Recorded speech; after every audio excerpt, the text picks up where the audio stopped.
Olá e a paz do Senhor Jesus Cristo para vocês.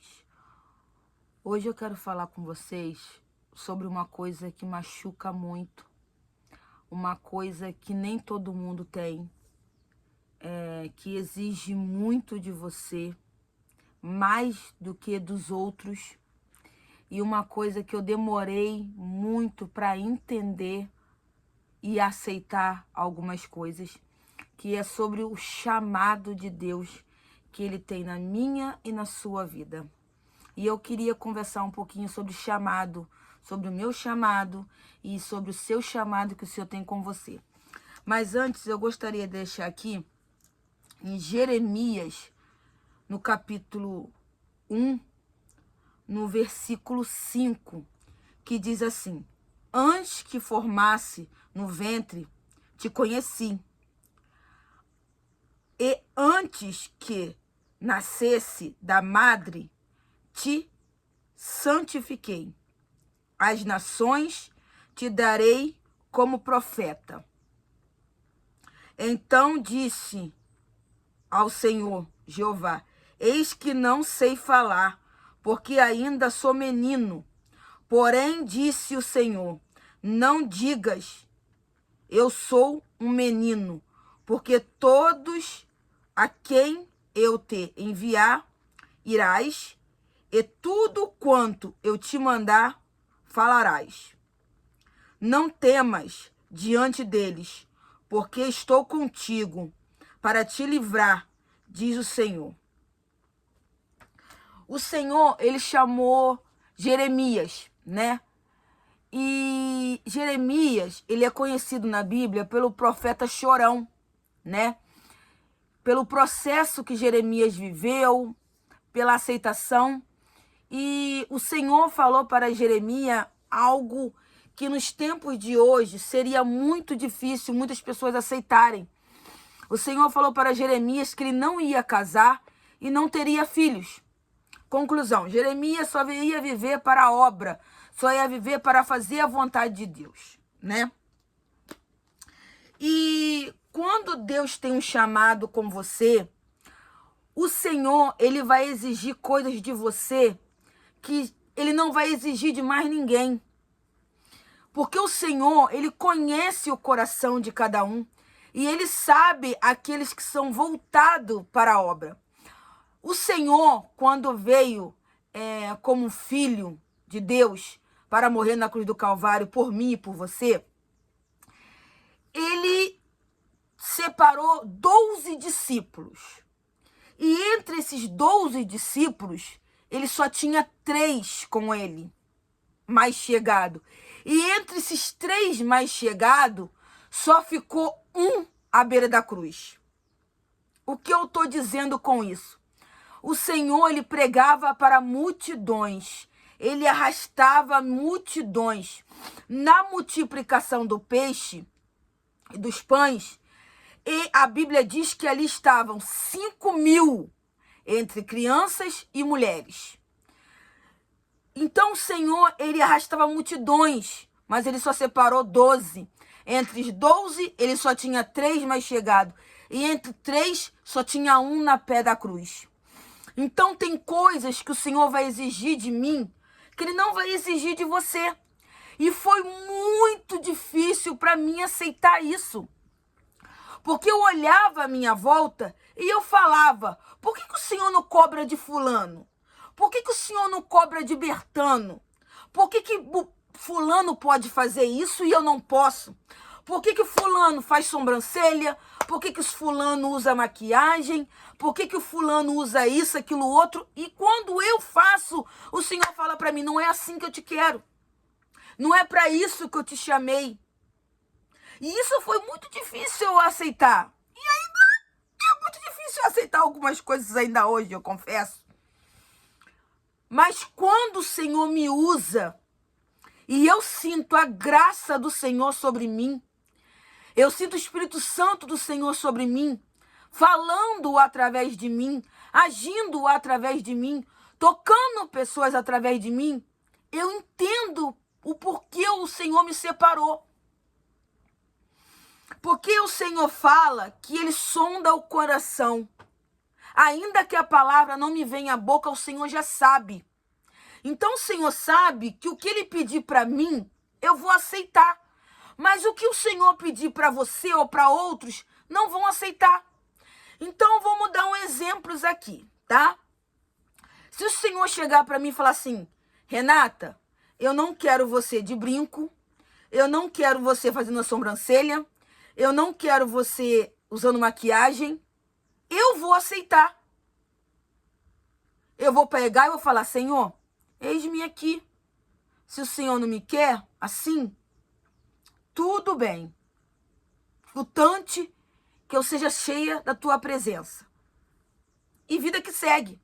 Mas se o Senhor pegar essas mesmas coisas e falar para outra pessoa, a primeira coisa que elas vão mandar é, não tem nada a ver. O que tem a ver eu usar maquiagem? O que tem a ver eu usar brinco? O que tem a ver eu cortar o cabelo? O que tem a ver eu fazer sobrancelha? E tudo bem. O Senhor vai usar elas? Vai. Mas não vai usar na profundidade do que o Senhor usa na obediência. A Bíblia diz que nós somos salvos pela graça. Mas coroa, pedrinhas na coroa, galardão, só tem aquele para quem faz a vontade do Senhor completamente. Não pela metade, mas completamente. E eu não estou aqui dizendo que a igreja A é a certa, que a igreja B é a certa. Eu estou falando sobre chamado de Deus. Chamado. Chamado requer renúncia. Chamado requer desprender de tudo aquilo que não provém de Deus. Porque quanto mais perto de Deus você chega, mais longe das coisas do mundo, mais longe da vaidade você se encontra.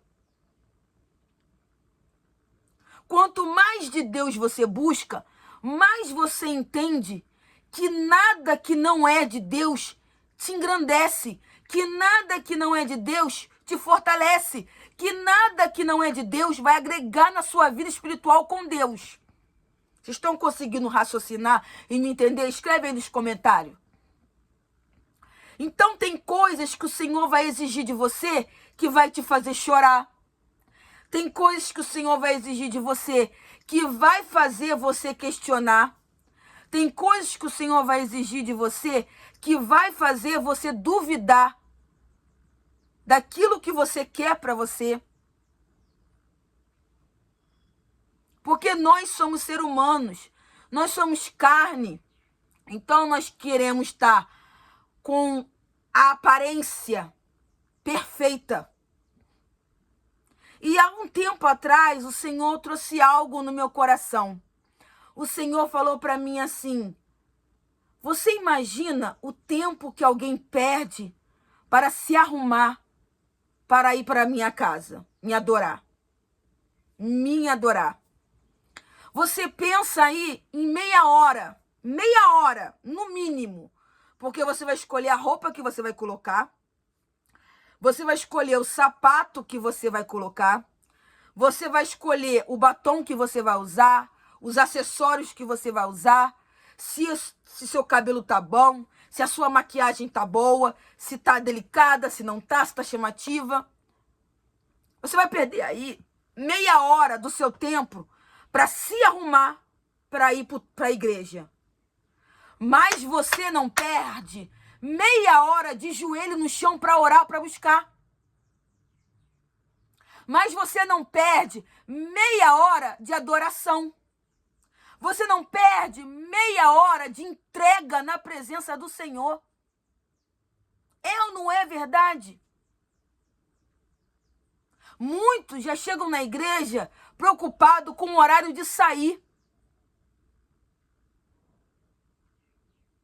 Você perde meia hora do seu tempo se arrumando para estar na igreja, mas não perde meia hora de oração, não perde meia hora de um clamor pela nação, pela sua igreja, pela sua cidade, pelos seus líderes. Eu estava na escola dominical essa semana e falei na escola dominical assim: cadê os grupos de oração? Cadê as mulheres de oração? Cadê os grupos de intercessão? E eu falei pro meu pastor, que nós estávamos conversando sobre a igreja hoje em dia ser proibida de pregar nos ônibus, nos trens, a igreja ser proibida de pregar em praça pública. Nós estamos retrocedendo para um tempo de proibição. Mas também estamos retrocedendo para um tempo de busca.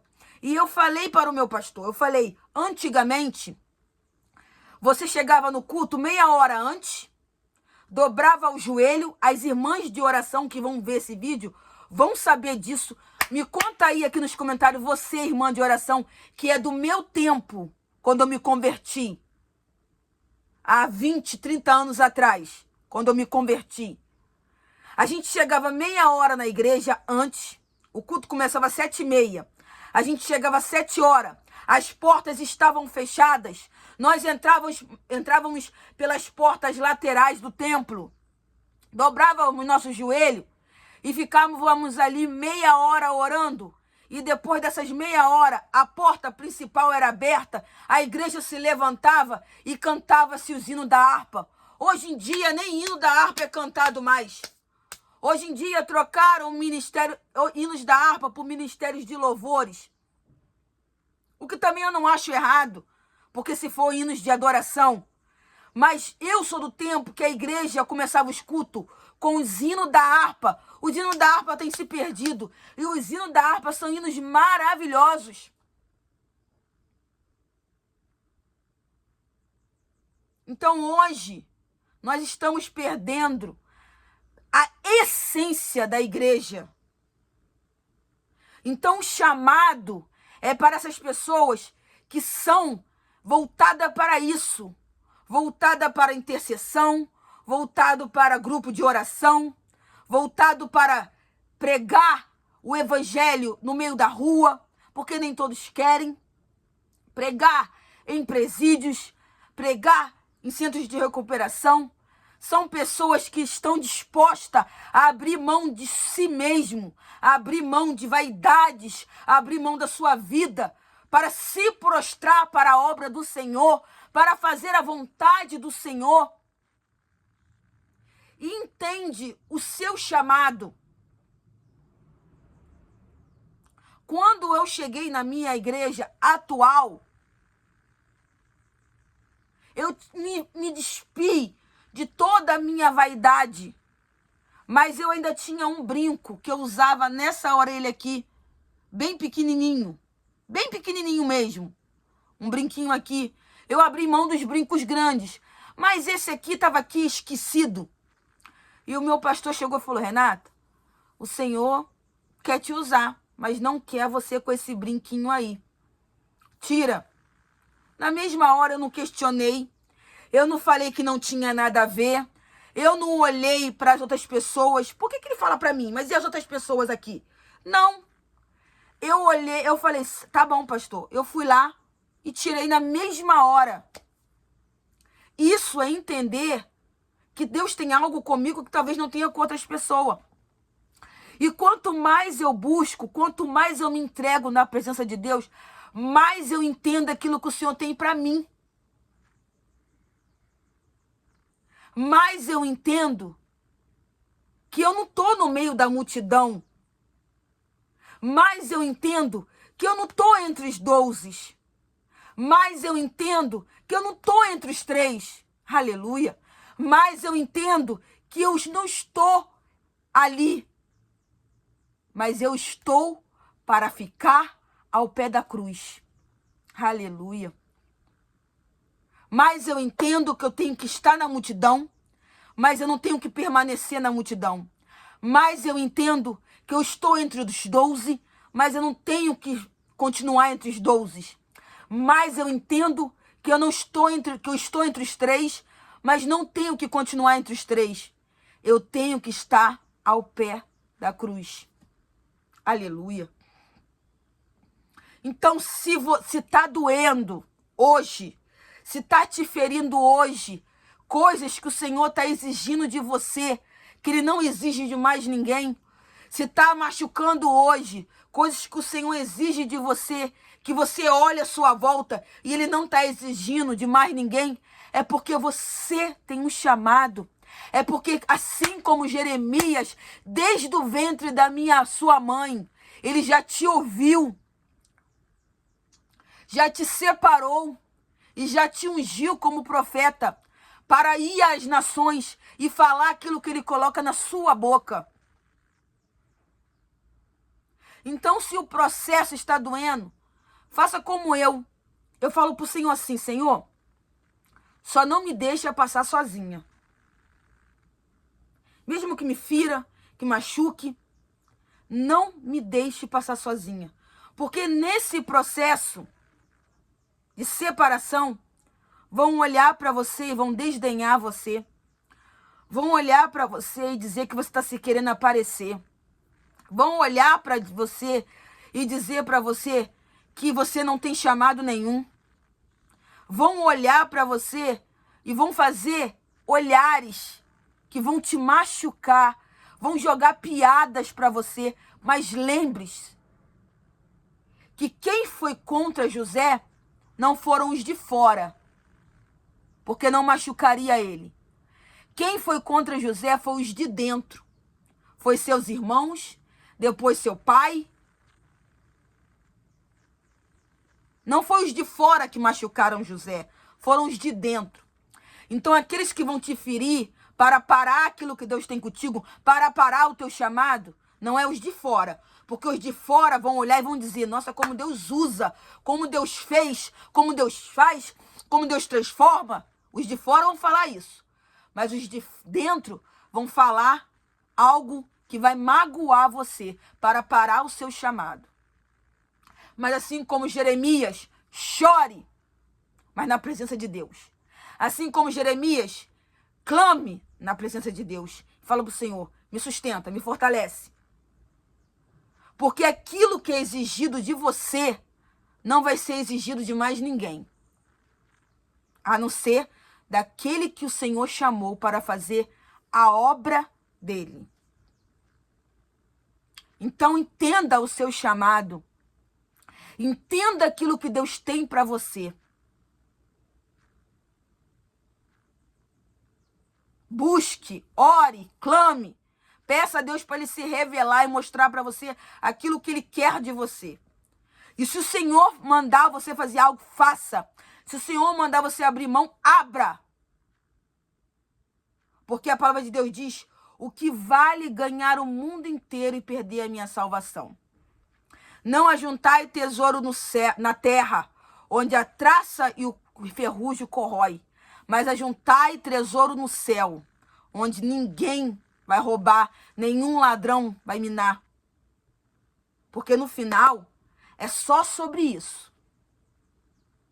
No final é só isso que vai contar. Não vai contar a sua aparência, não vai contar a sua vestimenta, se você está andando na linha, se seu cabelo está bonito, se o seu rosto está perfeito. Não é isso que vai contar. O que vai contar é o que você fez. Porque se você está na presença de Deus e você não trabalha para Deus, servo inútil você é. Então entenda o seu chamado. Entenda aquilo que Deus quer para você. Mesmo que machuque e doa. Assim como Jeremias. Entenda aquilo que Deus tem para você. E muitas das vezes, aquilo que Deus tem para você vai ir na contramão de tudo que Ele tem com outras pessoas. Porque quanto mais perto de Deus você se encontra, mais longe das pessoas que não querem nada com Deus você vai se tornar. Eu espero que tenha ajudado. Deixe aí seus comentários, seus likes. Entenda que assim como Jeremias, o Senhor te escolheu desde o ventre da sua mãe e te chamou como profeta para te enviar às nações. Fiquem com Deus.